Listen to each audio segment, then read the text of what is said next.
მოგესალმებით მეგობრებო. სამწუხაროდ ისევ საკმაოდ დიდი პაუზა გამომივიდა, თუმცა მე მაინც თქვენთან ვარ ახალი გამოცანებით. ეს წინა ვიდეოს ბონუს ამოცანაა.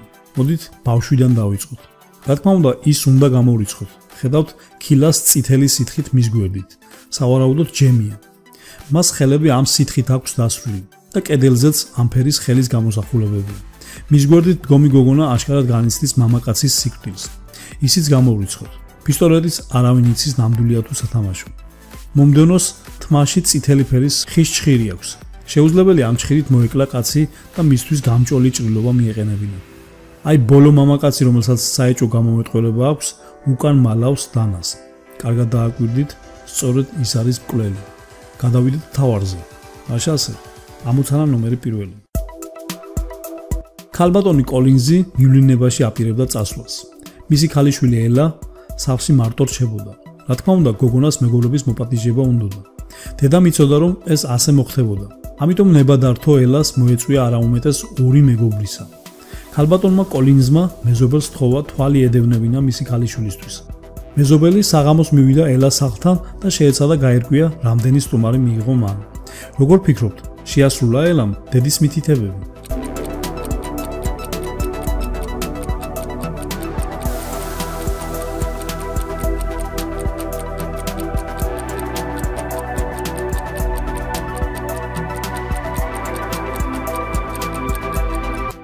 სახლთან 5 მანქანაა. თუ ვივარაუდებთ, რომ ერთ-ერთი მათგანი ელას ეკუთვნის, სახლში სულ მცირე 4 გოგონაა. შესაძლოა უფრო მეტიც. ნებისმიერ შემთხვევაში ელამ იმაზე მეტი ადამიანი მიიღო, ვიდრე უფლება ჰქონდა. ნომერი 2. ჯეისონმა წერილი მიიღო გოგონასგან, რომელსაც მისი პაემანზე დაპატიჟება სურდა. სამწუხაროდ წერილი ხელმოუწერელი იყო, ამიტომ არ იცოდა ვინ იყო ის გოგონა. მან მხოლოდ ის იცოდა, რომ მისი კლასიდან უნდა ყოფილიყო რომელიმე. მიმოიხედე ირგვლივ და დააკვირდი კარგად. ამ გოგონებს შორის რომელმა გაუგზავნა მას წერილი?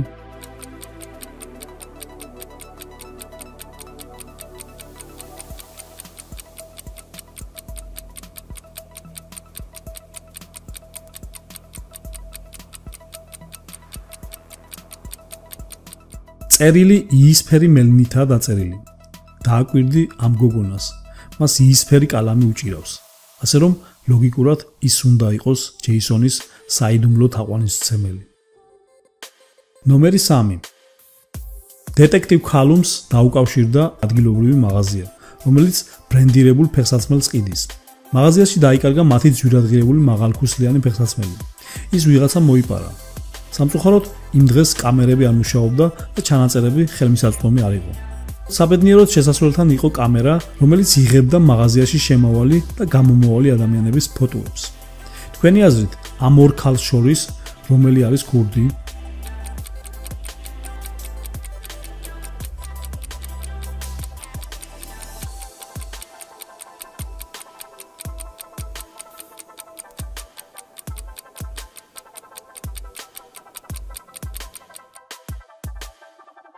ქურდი ეს ქალია. შეხედეთ მაღაზიიდან გამოსვლისას ის უფრო მაღალი ჩანს. სავარაუდოდ იმიტომ, რომ მოპარული ფეხსაცმელი აცვია. ნომერი 4.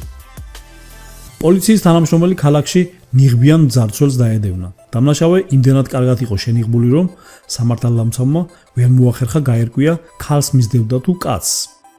მოულოდნელად ეს მძარცველი პოლიციას ხელიდან დაუსხლდა და თვალს მიეფარა. სამართალდამცავმა მხოლოდ ის დაინახა, რომ ის საავადმყოფოში შევიდა.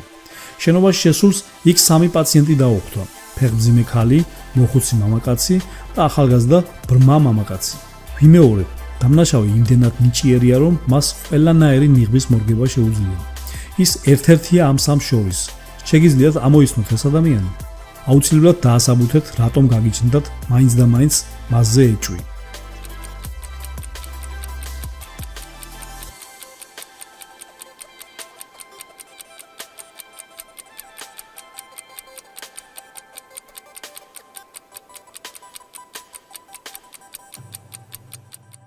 პირველი ფეხმძიმე ქალია.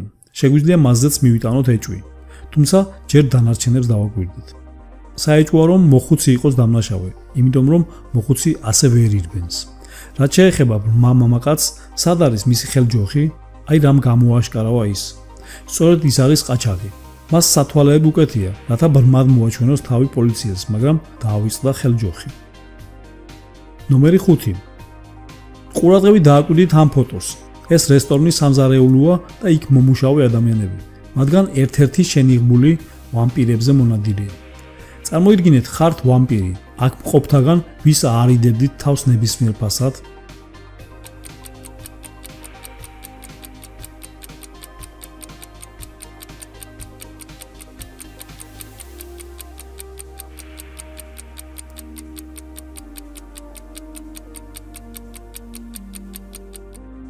დასაკვირველია მზარეულს.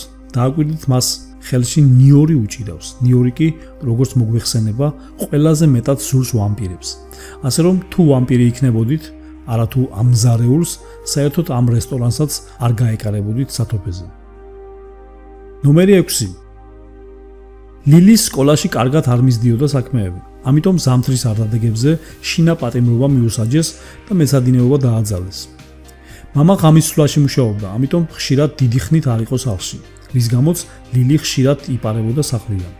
თუმცა ერთ დილით, როცა მამა დაბრუნდა სახლში, მიხვდა, რომ ლილი ღამით წვეულებაზე იყო გაპარული. როგორ მიხვდა ის ამას?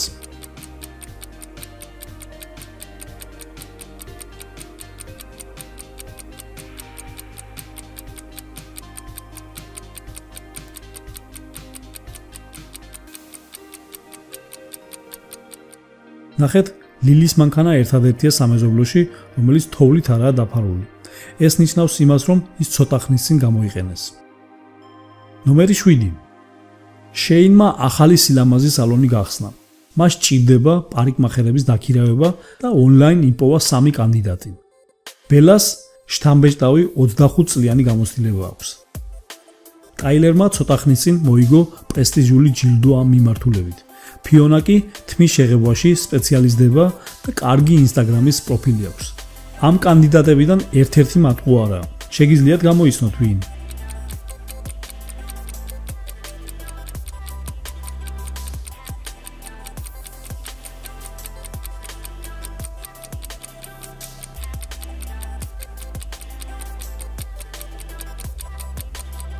ვინც მალევე ვერ იპოვეთ პასუხი, მოდით აღიარეთ, რომ არ ხართ ყურადღებიანი.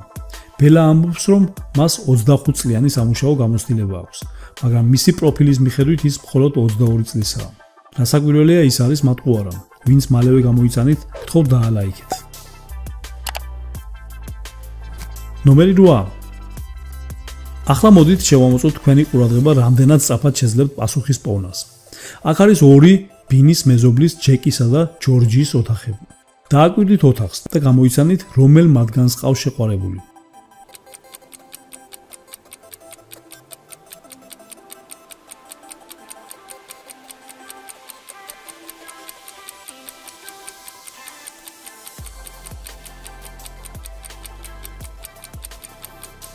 რა თქმა უნდა, ეს ჯეკია. ნახეთ, მის კედელზე სურათია, რომელზეც შეყვარებულთან ერთად არის გადაღებული.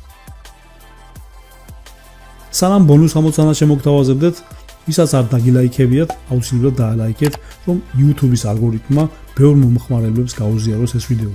ეს ძალიან მარტივია და გამახარებთ თუ არ დაიზარებთ. ეს კი დაპირებული ბონუსი. იმიჯელეთ ბონუს ამოცანის პასუხზე, დატოვეთ კომენტარი და 3 საუკეთესო კომენტარის ავტორს, რომელიც კარგი ლოგიკით იქნება წარმოდგენილი, მომდევნო ვიდეოში გამოვაჩენ. ნახვამდის.